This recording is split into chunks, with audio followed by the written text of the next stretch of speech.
වික්ටෝරියාවේ වික්ලංකා කොවිඩ්-8 සාමූහිකය ඉදිරිපත් කරන මෙම සම්මුඛ සාකච්ඡාව මෙහෙවන මම MJ ලීගල් නීති ආයතනයේ සේවය කරන නීතිඥ කීත් ජේම්ස්. මමත් MJ ලීගල් නීති ආයතනයත් වික්ටෝරියාවේ වික්ලංකා කොවිඩ්-8 සාමූහිකයේ ක්‍රියාකාරී.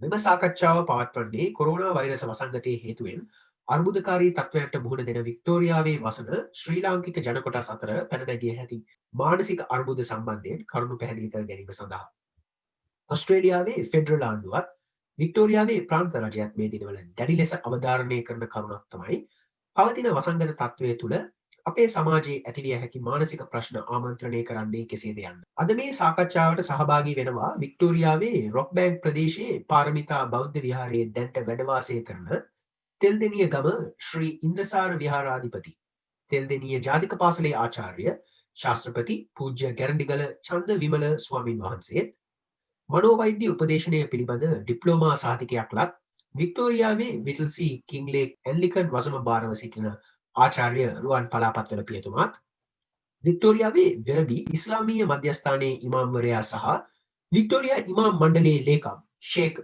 මුහමඩ් නවාස් පූජකතුමාත් වික්ටෝරියාවේ සසේත්නා උපදේශන සේවාවේ සායනික අධීක්ෂකවරියක් සහ සාකල්්‍ය මනෝවෛද්‍ය උපදේශිකාවක් මෙන්ම වික්ලංකා කොවිඩ්-8 සාමූහිකයේ ක්‍රියාකාරීන් වන සිර්නි කුලරත්න සමරපති මහත්මියක්. වික්ටෝරියාවේ ඉස්ලාමීය ජනප්‍රජාවේ ක්‍රියාකාරී ශහීන් මතායස් මහතා අපේ පරිවර්තන කටයුතුවලට සහය වෙනවා. වික්ලංකා කොවිඩ්-8 සාමූහිකය වෙනුවෙන් ඔබ සියලු දෙනා ගෞරවපූර්වකව පිළිගන්නවා. ඒ වගේම අපට ඇත්තේ සීමිත කාලයක් බව මතක් කළ යුතුව තිබෙනවා. ඔබ ඇසුරු කරන එක් ජනප්‍රජාවට කොවිඩ් දානමය මානසිකව බලපා තිබෙන ආකාරය මුලින්ම මෙම මණ්ඩපයේ සාකච්ඡාවට යොමු කරන්නට කැමැති. පළමුවෙන් ගරු චන්ද විමල ස්වාමීන් වහන්සේගේ අදහස විමසමු. සියලු දෙනාටම තෙරුවන් සරණයි. මනස දුර්වල වෙන්න බලපාන්නේ අපේ වටපිටාව. සමාජය තුළ පුද්ගලයෝ තුළ ඇතිවෙන මෙකී රෝගී තත්ත්වයේ පිළිබඳව පුද්ගලයන් දරන දුරුමත තුලින් අපේ මනස පුරවා ගත්ත නිසා තමයි අපට මානසික ගැටලුව දෙස පොදු මනසකින් බලා එය විග්‍රහ කර ගැනීමට වීරයවන්ත වීම තමයි අපට මේ මොහොතේ කරන්න තියෙන හොඳම විකල්පය මානසික ප්‍රශ්න වලින් අත මිදෙන්න. ඒ නිසා මේක එක ජන කණ්ඩායමකට, එක රටකට, එක ප්‍රදේශයකට උරුම වූවක් නොවේ. මේ ස්වභාවික ඇති වුණ ස්වභාවයක්. ඒ නිසා සියලු දෙනා සමග මේ පිළිබඳව සාකච්ඡා කරමින් අපේ යාළු මිත්‍රයන් සමග, අපේ වැඩිහිටියන් සමග, අපේ අසල්වැසියන් සමග, ඒ වගේම විශේෂයෙන් අපේ ආගමික නායකයන් සමග දුරකථන මාර්ගයෙන් හෝ සාකච්ඡා කරමින් අපේ ගැටලු ප්‍රශ්න අරබුද විසඳා ගන්න වීරියවන්ත වෙන්නට ඕනේ කියන එක තමයි ඔබට මුලින්ම සිහිපත් කරන්නට ඕනේ. අද අපේ විශේෂ අවධානය යොමු කරන්නේ මෙරට ජීවත් වන සියලු දෙනාටම බලපා තිබෙන කොරෝනා වෛරස් තත්ත්වයෙන් අතමිදීම සඳහා ඒ ජන කණ්ඩායම් වලට කොරෝනා වෛරසයේ බලපෑම මානසික වශයෙන් කෙබඳු ස්වරූපයක් දරනවාද එයින් අතමිදීම සඳහා අපට අනුගමනය කළ හැකි උපක්‍රම මොනවාද යන්න පිළිබඳව ඉතාමත්ම කෙටියෙන් අපේ අවධානය යොමු කරනවා. දැන් පලාපත්වල පියතුමාගේ අදහස කීවොත් මා ඇසුරු කරන ජනප්‍රජාවට COVID-19 නොයෙකුත් ආකාරයෙන් බලපාලා තියෙනවා. පළමුවෙන්ම මා කියා සිටින්න ඕනේ මා ඇසුරු කරන ජනප්‍රජාව බහුජාතික ජනප්‍රජාවක් බව. ඒ බව සඳහන් කරමින් මා කියා සිටින දේ තමයි අපි එකෙක් ජාතීන් වශයෙන් මේ රෝගය නැති වී තිබෙන බලපෑම් විවිධාකාරයට හසුරුවනවා නැත්නම් වැඩපවත්වා ගන්නවා වුණත් පොදුවේ සලකා බලනකොට ප්‍රධාන වශයෙන් තුන් කාරණයකට මේ COVID-19 වසංගතය ජනප්‍රජාවට බලපාලා තියෙනවා. පළමුව හුදකලා වීම. එයින් හුදකලාවේ අත්දැකීම isolation. දෙවනුව තනිකම පාළුව එහෙමත් නැත්නම් කාන්සිය loneliness. තුන්වෙනුව උද්වේගය නැත්නම් අවුල් සහිත බව. මීට අමතරව රැකියාව නැතිවීමෙන් හෝ රැකියාව නැතිවෙයි කියා බොහෝ බයෙන් තමාගෙන් යැපෙන පවුලේ අයවලුන්ගේ ආර්ථික ස්ථීරත්වය සහ සුරක්ෂණ බව ගැනත් කරදර වෙමින් ඇතිවී ඇති මානසික සංකාවන්ද සඳහන් කරන්නට පුළුවන්. මේ පිළිබඳව ෂේක් නවාස් පූජකතුමා දරන අදහස Ayubowan, peace be with you all. Thank you, Kate, for the invitation to participate in this important discussion. I would like to acknowledge the traditional owners of the country throughout of Australia and recognize their continuing connection to the land, waters, and culture. We pay our respect to their elders, past, present, and emerging. Also, I would like to acknowledge Reverend Garandigala Tanda Vimalatera, Reverend Dr. Ruan Palapatbala, and Mrs. Sirini Kularatna Samarapati. Our panelist. මට ලැබූ මෙම ආරාධනයට බොහොම ස්තුතියි.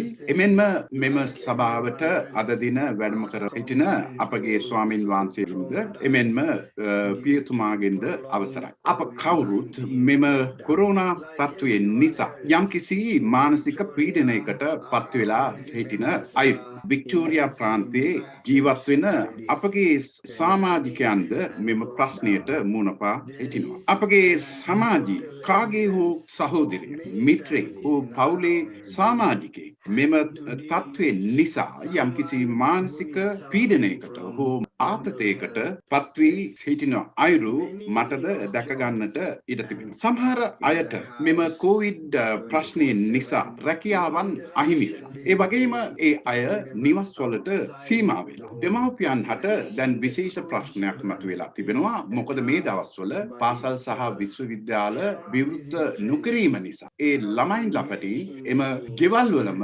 දෙමව්පියන්ට බාහිර උදව් උපකාර නොමැතිව යාළු මිත්‍රයන්ගෙන් නෑහිත මිත්‍රයන්ගෙන් ඈත් වී සිටීම නිසා ළමයින් බලා ගැනීම ඉතා විශාල ප්‍රශ්නයක් බවට පත් වෙලා තිබෙනවා. මෙයක් මේ මානසික ආතතියන් මානසික පීඩනයන් වැඩිවීමට තවත් හේතුවක්. මේ හේතු කොට ගැන අද අපේ සමාජයේ මෙම මානසික ආතතියන් වලට අපේ අය මුහුණ පා සිටිනවා. එනමුත් මගේ විශ්වාසය මෙම අන්ධකාරයෙන් මා හිතෙනවා ඉතා ඉක්මනින් මෙම අපට එළියක් දැකීමට වාසනාවක් ලැබෙවි කියා. මන්ද අපගේ රජය විශේෂයෙන් මෙම කොරෝනා මර්ධනය සම්බන්ධව රැගෙන යන වැඩපිළිවෙළ නිසා. මේ සම්බන්ධයෙන් සමරපති මහත්මිය දරන අදහස මොනවාද? පූජ්‍ය පක්ෂයෙන් අවසරයි.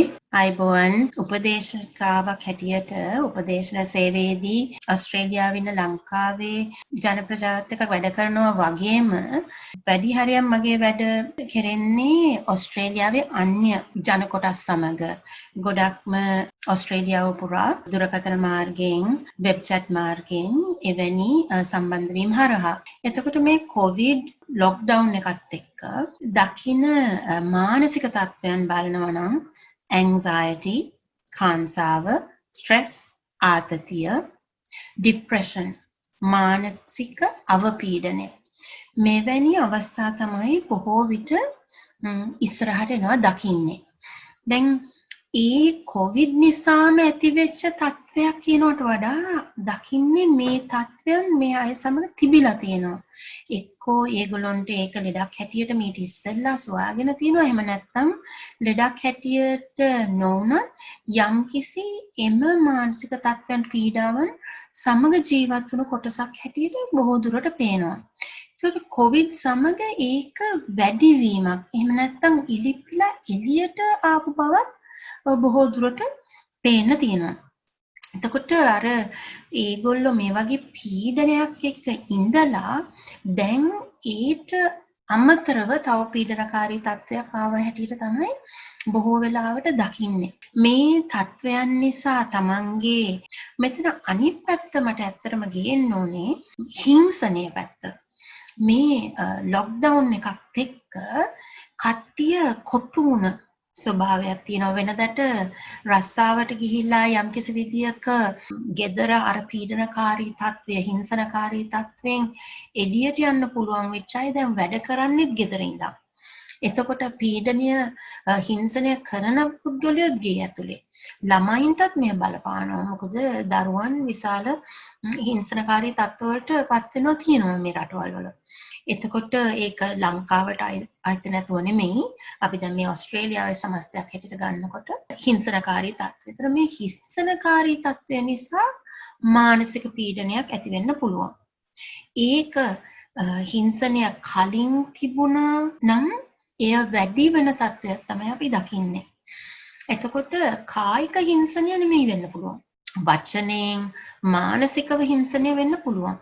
ඒව ඇත්තටම අඩු තක්සේරුවක් කරන්න බැහැ. මොකද අපිට කායික හිංසනයෙන් යම්කිසි විදියක පෙනෙනවා. අපිට යම්කිසි කැලලක් හෝ තුවාලයක් හෝ දකිනවා. නමුත් මානසික පීඩනය අපිට එහෙම දකින්නේ නැහැ. ඒ නිසා වසන් කරන්න තියෙන අවස්ථාව වැඩි.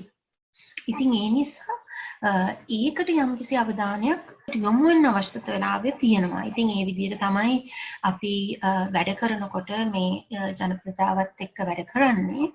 නමුත් ඊටාම අත්‍යවශ්‍යයි මෙයට අඩු සැලකිල්ලක් නොදීන්න එක. මොකද මානසික පීඩනය නිසා තමන්ගේ ජීවිත පවා නැති වෙන අවස්ථා තියෙනවා. තමන්ගේ ජීවිතය ගන්නවා මේ පීඩනය විඳගෙන ඉන්න බැරි නිසා. හොඳයි. කොරෝනා වැනි රෝග පිළිබඳ විවිධ අදහස් සමාජය තුළ පවතිනවා. ඇතැම් විට කොරෝනා වැනි රෝග වැළඳීම අපේ ප්‍රජාවන් කැලලක් සෙලස අපකීර්තියක් ලෙස සලකනවා.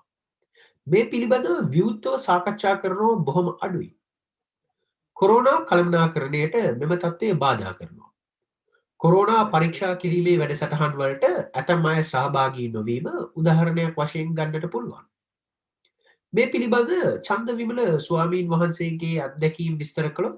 කොරෝනා වෛරසය නිසා විවිධ පුද්ගලයෝ සමාජීය වශයෙන් තනිවීමට හේතුවක් වශයෙන් අපිම දැකලා අපි මේක ලෙඩක් කරගෙන මට ලෙඩ වුණාම ඒක මට කැලලක් වශයෙන් දකිනවා. මේක කවුරුත් විසින් අපට උරුම කරන දෙයක් නෙමෙයි.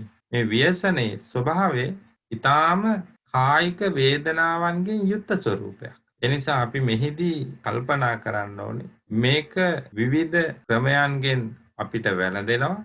ඒ සඳහා අපි පුළුවන් තරම් සෞඛ්‍ය ආරක්ෂිතකම අනුගමනය කරන්නට ඕනේ. නමුත් ලෙඩේ වැළඳුනොත් අපට ඒ සඳහා ප්‍රතිකාර වගේම ඒ සඳහා ආරක්ෂා වීමේ ක්‍රමවේදයකුත් දැනට ක්‍රියාත්මක වෙනවා. එනිසා මේක Tamanට විතරක් උරුම වුණ දෙයක් නෙමෙයි. මේ රෝගයේ හැදුණු පුද්ගලයා සමාජයෙන් කොන් විය යුතුවක්, කොන් කළ යුතු දෙයක්වත් නෙමෙයි. මේක අපි කාටත් සාමාන්‍ය ජීවිතයේදී වැළඳිය හැකි ව්‍යසනයක්, ස්වභාවික ආපදාවක් වශයෙන් මේ රෝගය අපි හඳුනා ගන්නට ඕනි. පලාපත්වල පියතුමාට තිබෙන අත්දැකීම් කෙසේද? ඔව්, මේ ප්‍රශ්නය ඉතාම වැදගත් ප්‍රශ්නයක්. මන්ද අපාතරයේ සිටින සමහර ජනකොට්ටාශයන්, විශේෂයෙන්ම ආසියාතික ජනකොට්ටාශයන් කොරෝනා වැනි රෝගයක් වැළඳීම කැලලක් හැටියට සලකනවා. ඒ නිසා රෝගය වැළඳීම හෝ තමාට රෝගය වැළඳීමට ඇති හැකියකම අපකීර්තියට කාරණයක් හැටියට සලකා සිටිනවා. මේ පදනමින් තොර බිය නිසා මේ කොරෝනා රෝගය ගැන විවෘතව කතා නොකර සිටිනවා වගේම මගේ අත්දැකීම අනුව එහි ප්‍රතිඵල දෙආකාරයකට දැක සිටිනවා. පළමුව තමාව වැරදිකාරයෙක් හැටියට සලකා සිටීම. මෙය දෙවිදිහකට අත්දැක සිටිනවා. පළමුව තවත් අයවලුන්ට තමා රෝගය පතුරවන්න ඇතැයි සිතමින් තමාට මානසිකව නින්දා අපහාස ඇති කර ගැනීම. දෙවනුව තමා මේ රෝගයේ වාහකෙක් නැත්නම් මේ රෝගයේ විස බීජය පතුරවන්නෙක් කියා සිතමින් තමාව සුව අපකීර්තියට පමුණවා ගැනීම. දෙවනුව මේ පදනම් තොර රෝගය කැලලක් කියා සිතන අය බොහෝ විට සැඟවී සිටින්ට උත්සාහ දැරීමෙන් වෛරසය කළමනාකරණය සහ නිවාරණය කිරීමට ඇති අවස්ථාවන් වළකා සිටිනවා. ෂේක් නවාස් පූජකතුමා මෙම කාරණය ගැන කල්පනා කරන්නේ කොහොමද? This is a real challenge indeed. There is a stigma attached to testing for COVID-19. මෙය ඇත්ත වශයෙන්ම විශාල අභියෝගයක්. මෙම අභියෝගයට හේතුව කෙනෙක් කෝවිඩ් පරීක්ෂණයකට ඇතුළු වුණාන් පසු ඔහු කෝවිඩ් රෝගියෙක් හැටියට හඳුනාගත්තයින් පසු අපගේ සමාජයේ ඔහුව හංවඩු ගසනවා ඔහු කෝවිඩ් වාහකයෙක් හැටියට. නැත්නම් ඔහු සුප්‍රෙඩ කෙනෙක් හැටියට. මෙම රෝගියාට සති කීපයකට සමාජයෙන් ඈත් වී සිටීමට සිදුවන නිසා ඒත් සමගම ඔහුගේ රැකියාව අහිමි වීම, ආදායම අහිමි වීම මේ හේතුන් මත අපගේ සමාජයේ සමහරක් උදවිය මෙම කෝවිඩ් පරීක්ෂණයට අකමැත්තක් දක්වන ආකාරයත් මට දැක ගැනීමට හැකියාවක් තිබෙනවා. ඒත් සමගම සමහර අය මතවාදයක් ඉදිරිපත් කරනවා මෙම කෝවිඩ් රෝගය ඉතා බරපතල රෝගයක් නැති බවත් මෙය සාමාන්‍ය උණ හැම්බිරිසාවක් හැටියටත් සමහර බහුජාතික සමාගම් තමන්ගේ එන්නත අලව කිරීම සඳහා කරන උපරවැටියක් හැටියට ඔවුන් හඳුන්වන නිසා ඔවුන් මෙම කෝවිඩ් පරීක්ෂණයෙන් පැන යාමට උත්සාහ ගන්නවා. සමරපති මහත්මියට මේ ගැන කියන්නට බොහෝ දේ ඇති. ඔබ මේ සම්බන්ධයෙන් දකින අන්දම කීවොත්? ප්‍රශ්නය ගත්තතින් මේ කළමනාකරණය කැලලක් ලෙස දකින එක මං කැමති ඒක මේ තමන්ගේ වැඩට යනකොට කාර්යාලයේ බොහෝ කට්ටියට මේ පීඩනය ඇති වෙන තත්ත්වයක් තියෙනවා. නහය පොඩ්ඩක් හෙමිරිසහ ගතිය තිබුණොත් එහෙම නැත්නම් පීනස් වගේ කැට් කෙනෙකුට තියෙන දෙයක් වෙන්න පුළුවන්. දැන් මේ කාලේ මෙහි හේ ෆීවර් තියෙනවා. ඉතින් විශාල පීඩනයක් එනවා මම දැන් කොරෝනා හැදිලා කියලා කට්ටිය මාව කොන් කරයි කියලා. ඉතින් ඒ පීඩනයත් එක්ක ඒක වසන් කිරීමට හෝ එය පරීක්ෂණයට භාජනය කරනවා. මම ගොඩාක් බොහෝම කාර්යාලවලින් චුට්ටක් හරි දැනුණතින් සෙම්ප්‍රතිශ්‍රා ගතියක් හරි කටහඬ වෙනස් වෙලා උගුර රිදෙන ගතියක් හරි ගිහිල්ලා කොරෝනා ටෙස්ට් එකක් අරන් එන්න කියනවා. 3-4ක් අරගෙන වෙන්න පුළුවන්. ඊට දවස් කීපයකට ඉස්සෙල්ලා ඒගොල්ලන්ට කොරෝනා නැහැ කියලා ඒ පරීක්ෂණයෙන් ඇවිල්ලා වෙන්න පුළුවන්. නමුත් ආයෙත් සැරයක් අරිනවා. මොකද ඒ කාර්යාලයට එනකොට ඒ තියෙන තත්ත්වය නිසා වෙන කෙනෙකුට බෝ වෙන්න පුළුවන් කියන අදහස නිසා. එතකොට මෙතන යම්කිසි විදියක මානසිකව වැටීමකුත් තියෙනවා. ගොඩක් ඔය හේ ෆීවර් සයිනස් වගේ තියෙන කට්ටිය මේක ඉවරයක් නෑ මට දැන් මාව 5 සැරයක්ම පරීක්ෂණයට භාජනය කරා කියන කට්ටිය ඉන්නවා. දැන් මෙතනදී තියෙන මානසික පැත්තෙන් බලනකොට ඔව් ඒ කියන්නේ කෙනෙක් හිතන්න පුළුවන් හරි හොඳයි මේගොල්ලෝ මේක යම්කිසි විදියක පාලනයක් කරගන්න කරන්න කියලා. නමුත් අද අපි මේ මානසික පැත්තෙන් බලන නිසා එතන තවත් දෙයක් තමයි යම්කිසි විදියක හිතට පීඩනයක් එනවා මාව වැරදිකාරයෙක් කරලා මම මේ කොරෝනා හැදිච්ච නිසා මම ලොකු වරදක් කරලා කියනවා වගේ පීඩනකාරී තත්ත්වය මානසික වෙන බව පේනවා.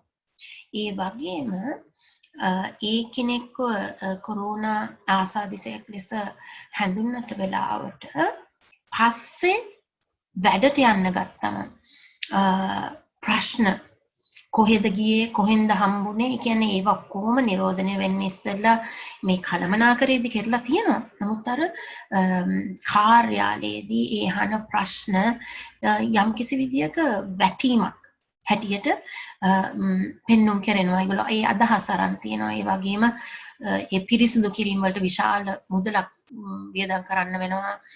කාර්යාලයක කවුරු හරි කොවිඩ් තිබිලා තියෙන කෙනෙක් වැඩට ආවා කියලා දැනගත්තොත් ඉතින් යම්කිසි විදියක මේ අපිට මේ වැඩපළ දිගට කරගෙන යන්න බෑ. තව කොවිඩ් ආසාදිතයෙක් ලැබුණා කියලා තව කෙනෙකුට කියලා තියෙනවා. යා නිරෝධනයේ ඉඳලා ගෙදරින් ගියාට පස්සේ. ඉතින් මෙවැනි තත්ත්වයන් නිසා මානසිකව පීඩනයට පත් වෙනවා කියලා දකිනවා.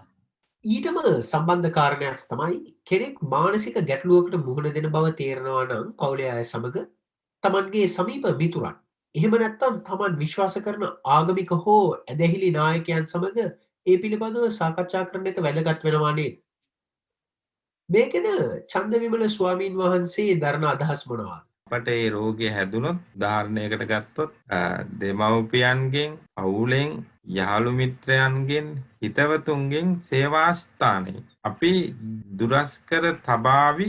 ඒ නිසා අපි මේ සංගවාගෙන සිටිය යුතුයි කියන දුර්මතවල ඉන්නේ. ඒ නිසා අපි මේ දුර්මතය දුරු කරගන්න ඕනේ. රෝගය වැළඳුණු වහම නිසි ආරක්ෂිත ක්‍රමවේද අනුගමනය කරන්න ඕනේ.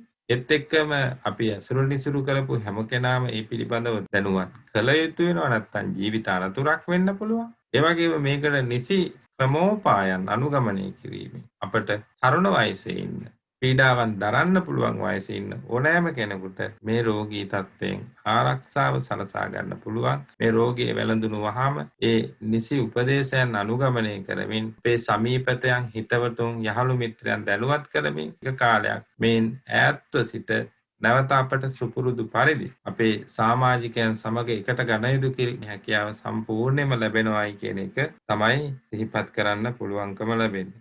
මේ සම්බන්ධයෙන් පලාපත්වල පියතුමාගේ මතය?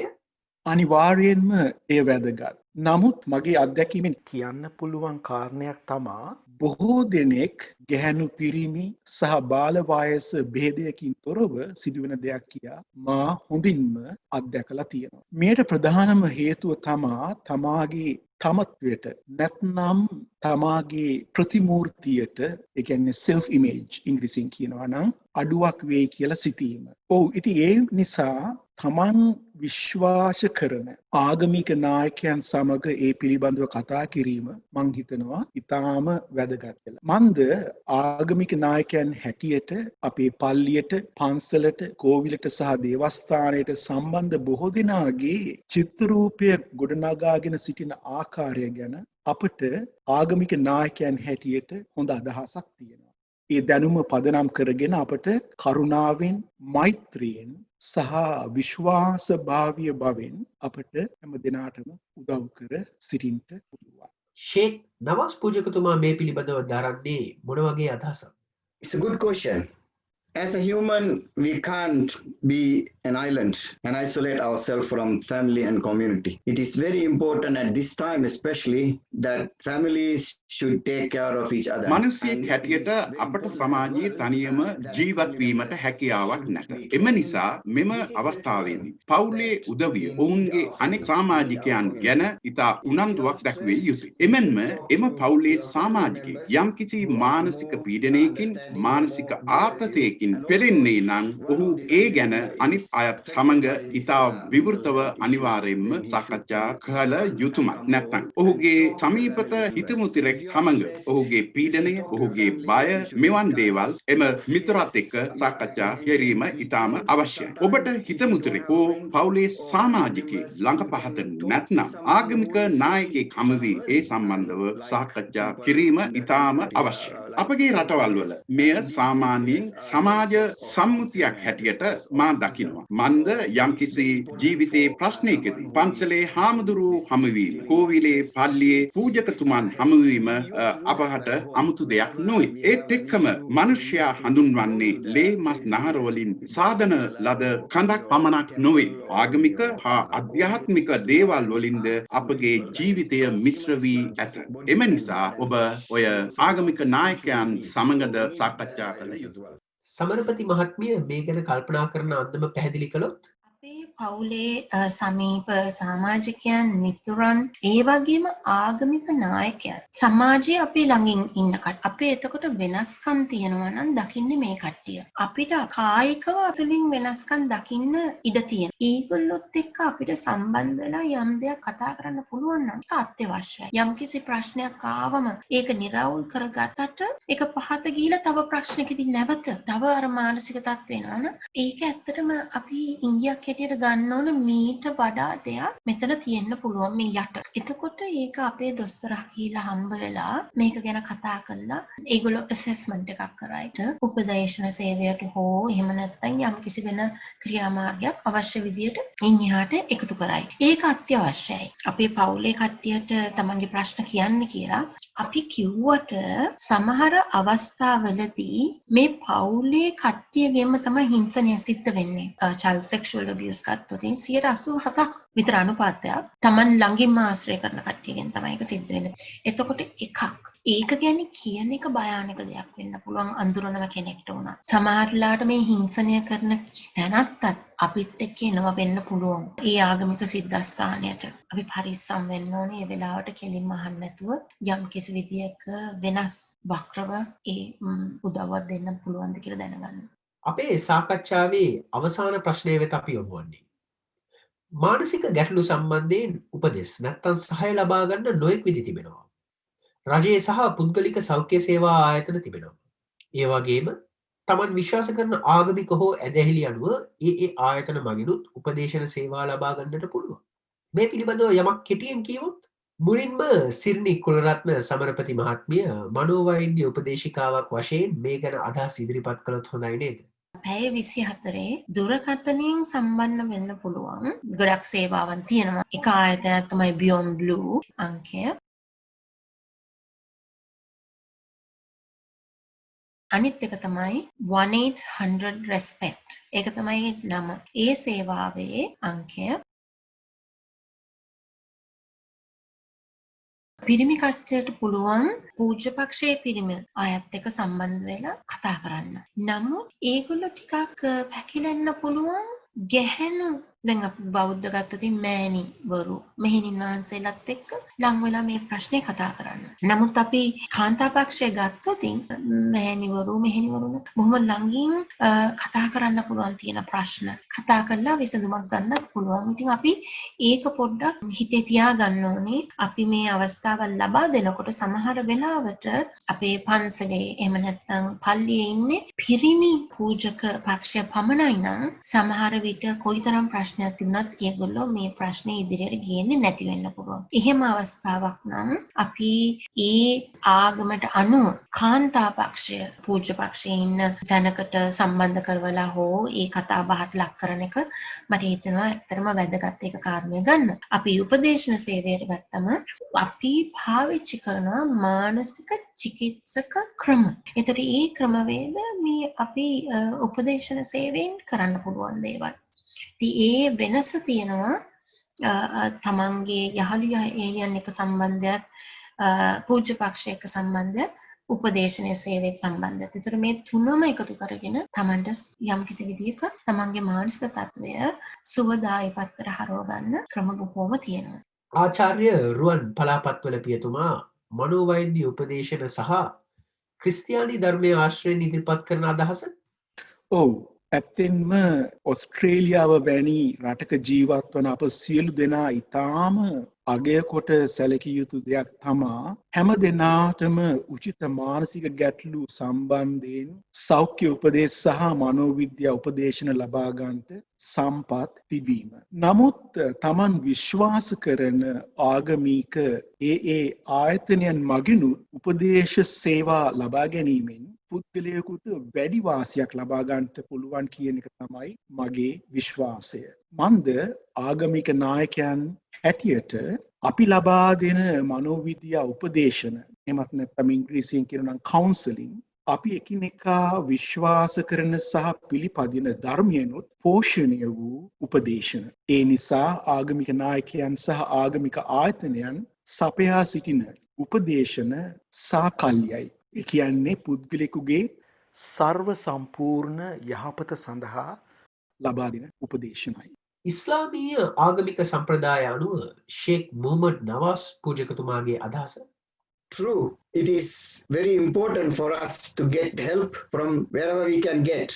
The government has facilities for you to go and get help. There are referral services. The council has provided some facilities for you to go and seek help, such as allied health services and so on.